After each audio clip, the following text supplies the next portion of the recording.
ناظرین و حضرات، آج ہم آپ کو حضرت ذوالکفل کا واقعہ سنائیں گے۔ یہ کون تھے؟ بسم اللہ الرحمن الرحیم۔ السلام علیکم دوستو۔ بنی اسرائیل میں اللہ کا ایک ایسا نیک بندہ گزرا ہے جس کی بادشاہ وقت بڑی عزت اور قدر کرتا تھا، لیکن وہ بادشاہ اس نیک بندے کی قوم بنی اسرائیل کو پسند نہیں کرتا تھا۔ آخر اس نے ایک بار بنی اسرائیل پر چڑھائی کی اور اس کے نتیجے میں بہت سے علماء وغیرہ کو قید کر لیا۔ اس کا ارادہ یہ تھا کہ تمام قیدیوں کو موت کی کھاٹ اتار دیا جائے، لیکن اس موقع پر بنی اسرائیل کا وہ نیک بزرگ بادشاہ کے پاس پہنچا اور بادشاہ سے کہا، اے حاکم وقت، اگر تو مجھے اچھا جانتا ہے اور دوست رکھتا ہے تو پھر میری قوم کے ان علماء اور دینی ہستیوں کو چھوڑ دے جنہیں تو موت کی سزا دینا چاہتا ہے۔ تو ان لوگوں کو میرے حوالے کر دے، کیونکہ یہ بے گناہ ہیں اور میں ان کا دامن ہوں۔ جس وقت ان کا مقدمہ پیش ہوگا تو ان کی جگہ میں خود عدالت میں حاضری دوں گا۔ تب بادشاہ نے ان قیدیوں کو اس اللہ کے نیک بندے کے حوالے کر دیا جس نے قیدیوں کی بیڑیاں کاٹ کر انہیں رہا کر دیا۔ اس دن سے یہودیوں نے اس نیک بندے کا نام ذوالکفل یا ذوالکفل رکھ دیا۔ حضرت ذوالکفل اللہ کے نبی تھے۔ قرآن مجید میں اکثر جگہوں پر آپ کی طرف اشارہ کیا گیا ہے۔ کچھ لوگوں کا خیال ہے کہ آپ حضرت ایوب علیہ السلام کے بیٹے ہیں۔ اللہ تعالیٰ نے ایوب علیہ السلام کے واقعے کے بعد قرآن حکیم میں فرمایا، ترجمہ: اور ہم نے اسماعیل، ادریس اور ذوالکفل کو مبعوث کیا، وہ سب صبر کرنے والوں میں سے تھے، اور ہم نے ان کو اپنی رحمت میں داخل کیا، یقیناً وہ نیکوں میں سے تھے۔ ناظرین، یہ آیت سورۃ الانبیاء آیت 85 تا 86 ہے۔ اسی طرح سورہ سعد میں بھی اللہ تعالیٰ نے حضرت ایوب علیہ السلام کے واقعے کے بعد فرمایا، ترجمہ: اور ہمارے بندوں ابراہیم، اسحاق اور یعقوب علیہ السلام کو یاد کرو، جو قوت والے اور سمجھدار تھے، اور ہم نے ان کو خالص چیز کے لیے خاص کیا تھا، اور وہ آخرت کی یاد ہے، اور وہ یقیناً ہمارے نزدیک بہترین پسندیدہ لوگوں میں سے تھے۔ اسماعیل السی اور ذوالکفل علیہ السلام کو یاد کرو، اور وہ سب اچھے لوگوں میں سے تھے۔ اللہ تعالیٰ نے بڑے بڑے انبیاء کے ساتھ حضرت ذوالکفل کا تذکرہ کر کے ان کی تعریف اور توصیف کی ہے، جس سے ظاہراً یہی معلوم ہوتا ہے کہ یہ نبی اللہ تھے، اور یہی بات مشہور ہے۔ آپ نے اپنی قوم کے معاملات نمٹائے اور ان کے درمیان عدل اور انصاف قائم کرنے کی ذمہ داری اٹھائی، اور ایسا کیا بھی، جس کی وجہ سے آپ کا نام ذوالکفل، کفالت کرنے والا، ذمہ داری اٹھانے والا پڑ گیا۔ کہتے ہیں کہ جب حضرت السی علیہ السلام ضعیف اور کمزور ہو گئے تو سوچنے لگے کہ میں ایک آدمی کو اپنی زندگی میں خلیفہ بناؤں تاکہ مجھے پتہ چل جائے کہ وہ کیسے ذمہ داری ادا کرتا ہے۔ اس مقصد کے لیے انہوں نے لوگوں کو اکٹھا کیا اور کہا، جو آدمی مجھ سے 3 چیزیں قبول کرے گا میں اسے اپنا خلیفہ بنا دوں گا۔ وہ روزہ رکھے، رات کو قیام کرے اور غصے میں نہ آئے۔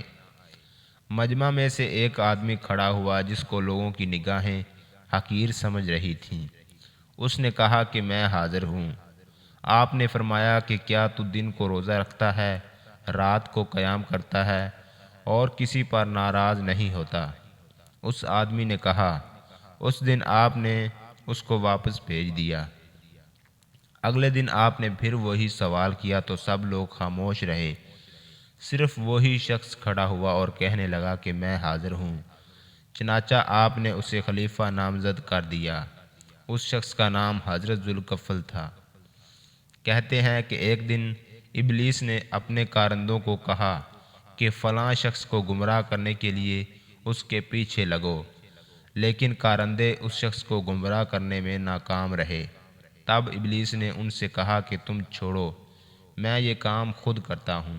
چنانچہ وہ اس آدمی کے پاس بوڑھے فقیر کی شکل اور صورت میں آیا اور اس وقت آیا جب وہ نیک شخص دوپہر کا آرام کرنے کے لیے بستر پر آئے۔ آپ دن اور رات میں صرف اسی وقت آرام کرتے تھے۔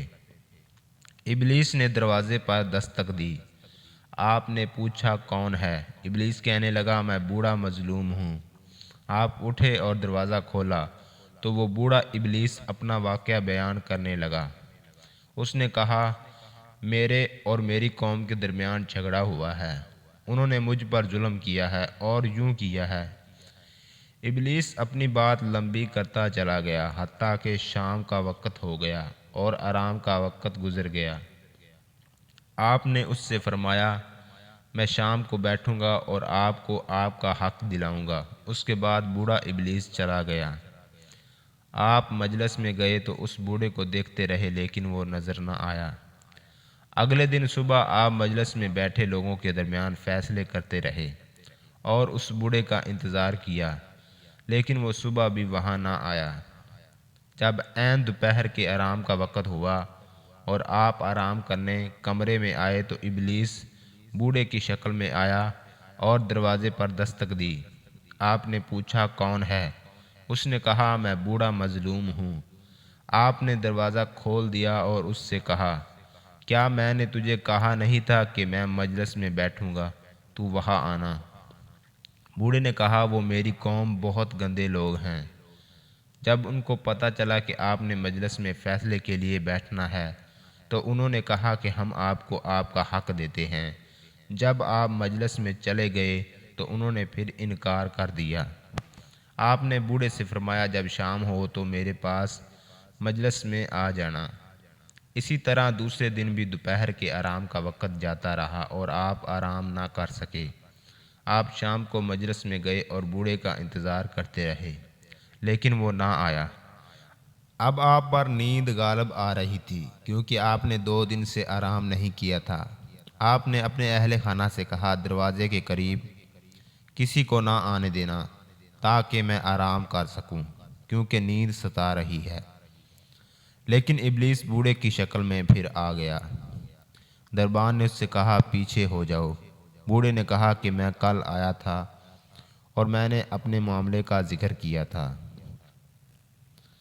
دربان نے کہا اللہ کی قسم ایسا نہیں ہو سکتا کیونکہ انہوں نے ہمیں حکم دیا ہے کہ کسی کو دروازے کے قریب نہیں آنے دینا۔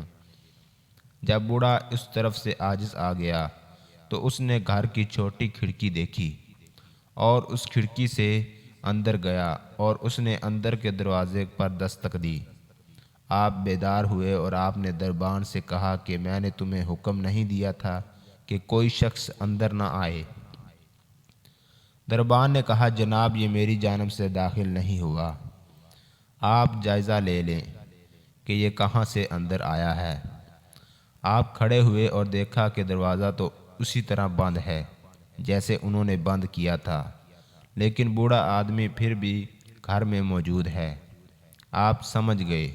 آپ نے اس سے کہا تو اللہ کا دشمن ہے۔ ابلیس بوڑھے نے کہا ہاں میں نے آپ کو غضب نہ کرنے اور غصہ دلانے کی ہر طرح کوشش کی لیکن میں ناکام رہا۔ حضرت ذوالکفل علیہ السلام کے بارے میں ایک روایت یہ بھی ہے کہ آپ حضرت ایوب علیہ السلام کے بیٹے تھے اور آپ ایک شخص کے دامن ہو کر کئی برس تک قید میں رہے۔